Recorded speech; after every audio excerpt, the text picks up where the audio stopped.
viewers. Myself, Professor Maqsood Ahmed Khawas, working as a lecturer in Nehru Arts, Science and Commerce, PU College, Rantigiri, Hubli. Okay, my dear students, for this year you are going to study about the subject Indian history. In your syllabus, total syllabus having 8 chapters. Okay, the first chapter is our subject, that is introduction. Let us start the first chapter, that is introduction. Introduction about our India country. Okay, introduction about our India country. The history of Indian subcontinent at times includes the present nations, namely Afghanistan, Pakistan, Nepal, Bhutan, Bangladesh, Sri Lanka, Myanmar, etc. Okay, at times includes these countries in our India subcontinent. Okay, next, the exact description of the extent of the subcontinent is found in Vishnu Purana. This is the oldest book of our ancient period. In this book, mention about the description, exact description of the extent of the subcontinent. Okay, one shloka mentioned in this holy book Vishnu Purana, that is Uttaram yat samudrasya himadreshchaiva dakshinam varsham tad bharatam nama bharatiya santati. What is the meaning of this shloka? Okay, let us see. Meaning, the country that lies north of the oceans and south of the snowy mountains is called Bharata. Bharata, this word derived from which word? There dwell the descendants of Bharata. Bharata is one of the Chakravarti, the king of ancient period of India. Okay, the Bharata name derived from the name of person, king, his name Bharata. Okay, yes. The subcontinent is called by other some different names. Okay, first one is such as Bharatkanda, Bharata, Jambu Dvipa, Hindustan and India. These are the other different names of India country. Okay, we are going to dividing our country in two parts. First one is Aryavarta, second one is Dakshinapatha. What is Aryavarta?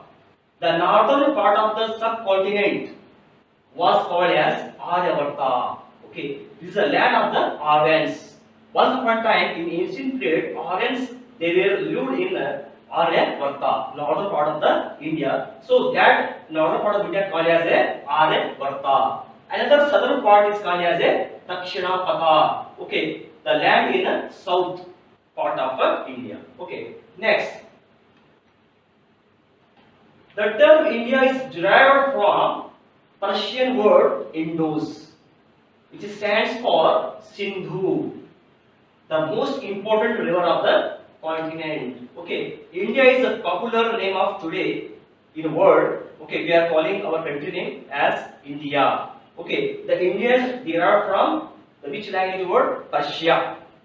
Okay, what is the Indus? This is the origin word Indus, which stands for Sindhu, the river name. Okay. Next, Hindustan was widely used during medieval period. Okay. Next, Persians call the river Sindhu as Hindu, the land as Hindustan. Hind refers to the present Republic of India.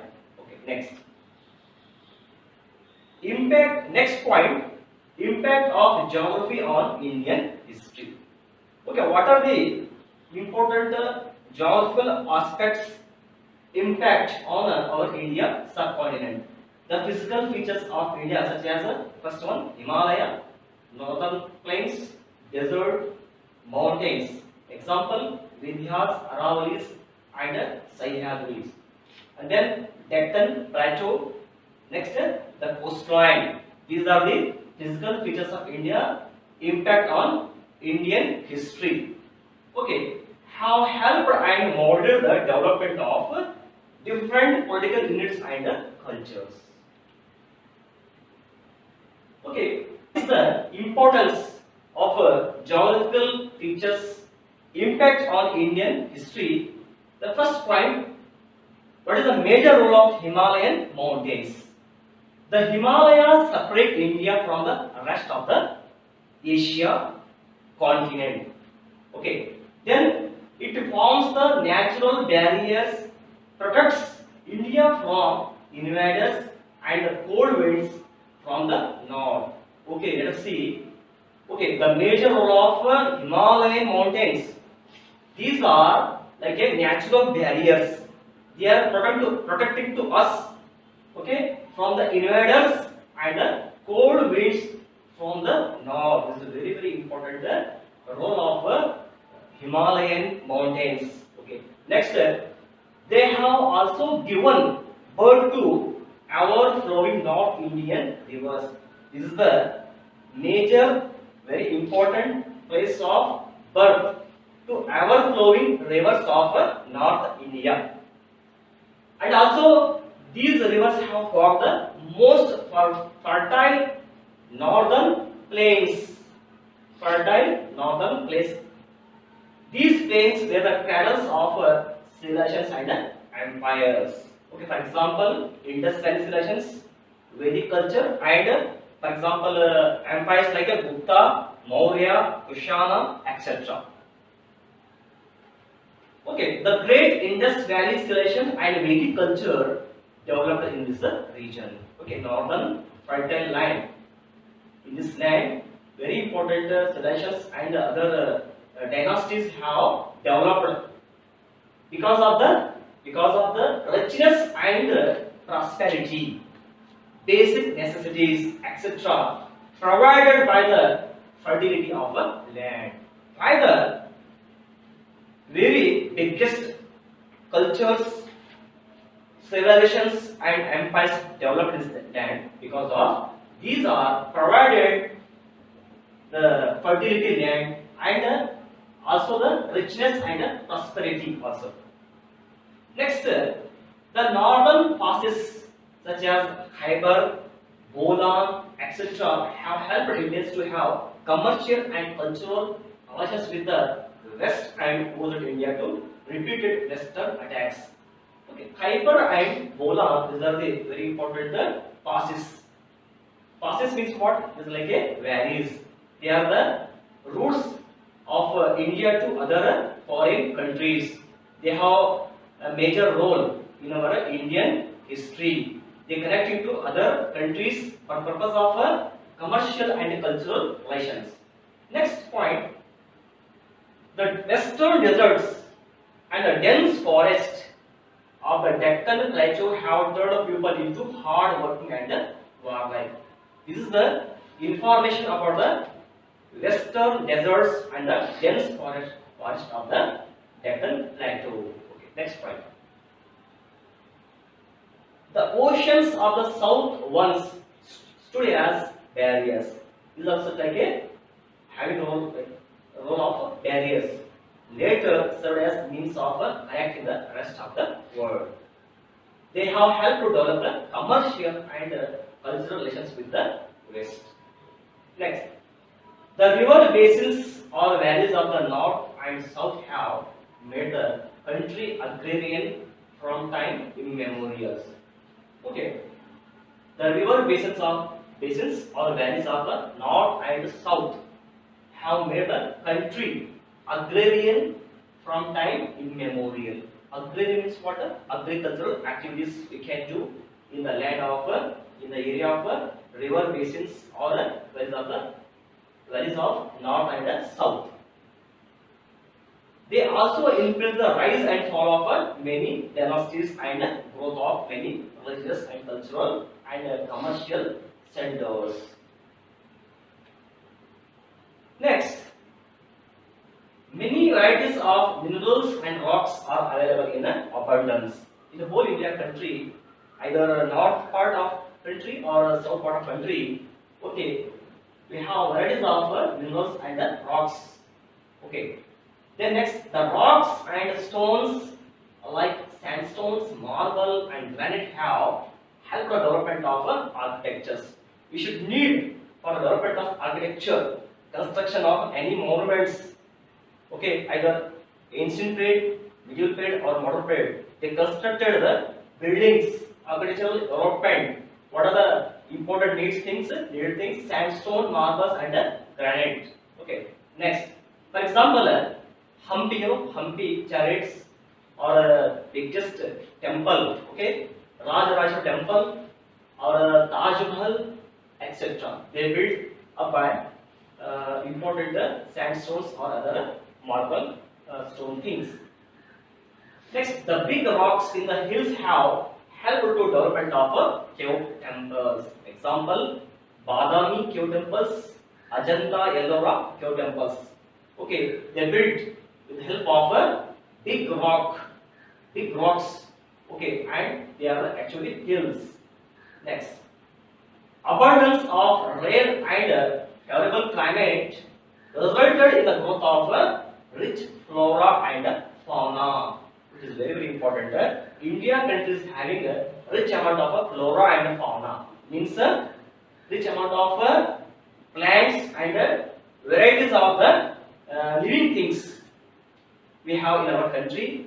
Okay, because of we have favorable climate and also the abundance of rain.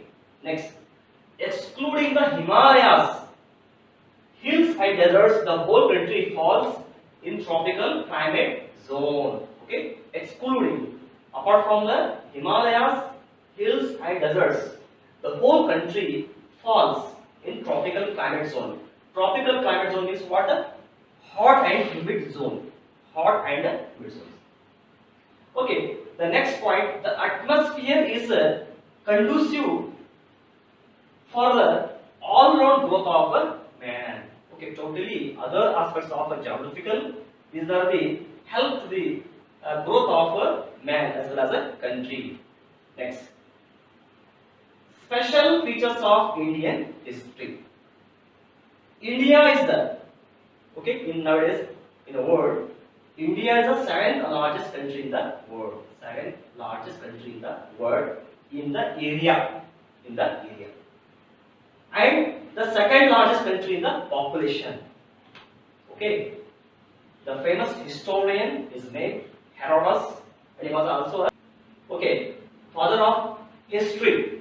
Father of history. According to him, mentioned about the India country. India as the land of largest population. Okay. According to Herodotus, India as the land of largest population. Okay, what are the special features of Indian history? The first point, continuity of civilization and culture. India has one of the earliest history in the world. It has 4,000 years of continuous history and a continuity of civilizations and culture like the evolution in phases. Its civilization has developed in various stages and phases with necessary improvements. We find a connecting chain of events from Indus to Vedic, Vedic to Islamic, and Christian influences. Okay, next. The third point, foreign invasions, foreign attacks. India in general and North India in particular was influences and invasions of foreigners like Greeks, Persians, Huns, Shakas, Arabs, Turks, Kushanas, Afghans, etc. They were the invaded our India country because of our India's richness and our wealth. All these invaders contributed to India culture and became a part of it. What happened after the invaded? Invaders contributed to India culture and became a part of it. Next, fourth point, dominant and tolerant Hindu faith. In our India country, many religious peoples are living. India is home of Hindus, Jains, Buddhists, Sikhs, Muslims, Christians, Parsis, and several faiths and practices. Okay, Indians believed in the concept of Vasudevaka Kutumbakam and Sarve Jana Sukhino Bhavantu. What is the meaning of this sloka? The whole world is family and let all the people be happy. Sarve Jana Sukhino Bhavantu is the meaning of this sloka. The whole world is family and let all the people be happy. Okay. Next. Fifth point. Fifth special feature of Indian history: contribution to the world. Indians have given noteworthy contribution in the field of it may be literature, philosophy, music, dance, architecture, sculpture, science, yoga, medicine, mathematics, astronomy, education, etc. All the next 6 point. India as a country of attraction for foreigners. Why the foreigners attracted to the India country? Because the fertile land and the huge wealth of India attracted the foreign invaders. Okay. For example, invaders like Greeks, Persians, Afghans, Mongols, Europeans, etc. They were attracted and okay, visited. Some they also the attack on India country. Next, 7 point: unity in diversity. Let's see. India not only has geographical diversity, but also diversity in every sphere of activity. Okay, diversity in a physical level. For example, let us see the coldest Siachen and the hot desert of Rajasthan. We have both coldest place and also hot place. Coldest place, example, very coldest place in our India country, Siachen, is situated in which state? Jammu and Kashmir. And Rajasthan, it is the desert, very hot place of our India country. Okay. Next, snowy mountains of Himalayas. Next, evergreen forest. Okay, in eastern coast and western coast of India country, we have evergreen forest. Then the plains, northern plains and southern plains. Then the plateau. Next, the coastline. Then last, physical diversity, variety of flora and fauna, various type of plants and living animals. Okay. Next, second diversity, racial and linguistic diversity. Okay, racial diversity in India, the people belonging to various races, for example, Dravidian, Negroids, Mongoloids, Alpines, etc. These are the examples of races. These peoples are living in our India country, maybe Dravidian, Negroids, or Mongoloids. Next, linguistic diversity.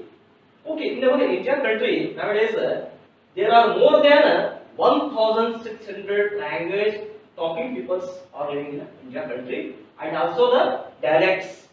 Okay, dialects means regional language talking peoples. Okay, are there in our India country?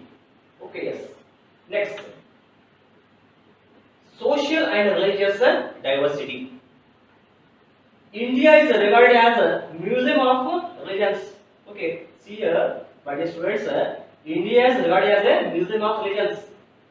Okay, we have various religions, caste, codes, faiths, customs, languages, racial types, and social systems. You already heard India is having many religious peoples: Hinduism, Sikhism, Jainism, etc. And also we have in social level patriarchal and matriarchal family system. Patriarchal means what? Okay, in the family system, father is the main head. In matriarchal system, mother is the head of the family. Both type of family systems, peoples are living in our India country. Next, my dear students, we have also monogamy, polygamy, and polyandry are also practiced in our India country. Okay. Okay. Next, religions peoples. Hinduism, Jainism, Buddhism, Sikhism have originated in this land. Okay. Other prominent religious subsects of all these religions coexist here with great harmony. Okay. Next, economic diversity. All through the ages, we find economic inequality in India. The resources are unevenly distributed. Uneven means what? Unequally distributed. On one hand, we find very rich people. One other hand, very poor people. Okay, in our country, India, both type of peoples, rich and poor peoples are there. Next, some regions and places are highly developed and some others are underdeveloped. Okay, let us see the next concept. In spite of all these diversities, there are many unifying forces that have kept India united.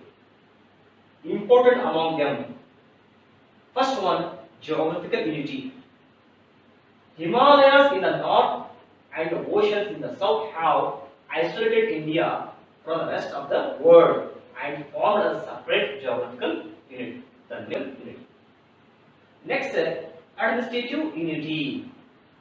The administrative system of ancient India was mostly identical and uniform, which has been brought out by Chanukya is Arthashastra. Okay, the famous book Arthashastra written by Chanukya. Okay, rulers, administrators, and bureaucrats have tried to bring political unity.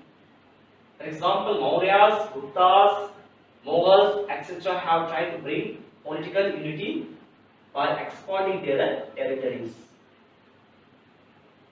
Next point, third, uniform education and literature.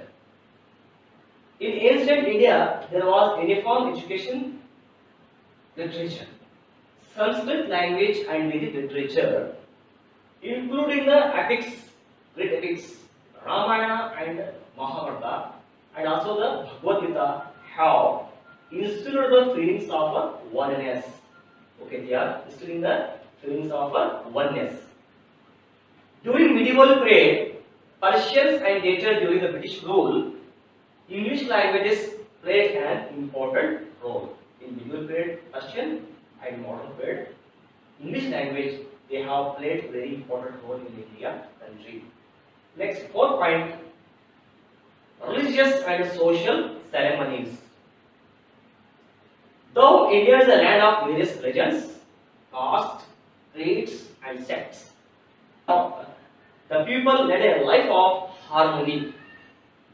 They participate in the religious and social ceremonies of each other and often intertwine. This has inculcated feelings of oneness. Next, fifth point, recent changes.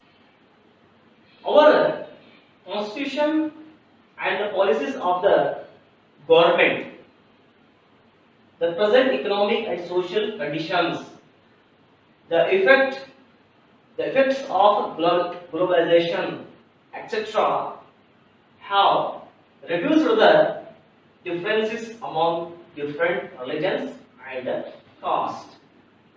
Okay, my dear students, today you have studied about the first chapter of Indian history.